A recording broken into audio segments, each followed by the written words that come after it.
Aksi begal terjadi di Jalan Raya Gede Desa, depan SD Negeri 3 Sading, wilayah Banjarnegara Mengui pada Senin 28 Agustus dini hari. Korban merupakan seorang perempuan bernama Niluh Mita 20 tahun. Kapolres Badung AKBP Teguh Priyo Wasono menjelaskan peristiwa ini bermula ketika korban mengendarai sepeda motor Yamaha Vasio sekitar pukul 4 pagi.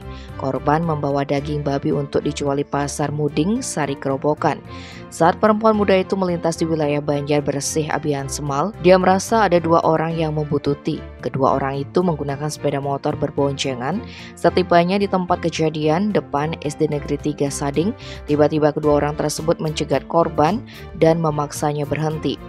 Perempuan asli Tulamben, Kubu Karangasem itu tak berdaya ketika sepeda motornya langsung dirampas oleh para pelaku dan dibawa kabur, sehingga insiden itu dilaporkan oleh korban ke Sentral Pelayanan Kepolisian Terpadu Polres Badung beberapa jam kemudian. Kejadian ini pun viral di berbagai media sosial. Netizen mendesak agar pelaku yang telah meresahkan masyarakat segera diungkap pihak kepolisian.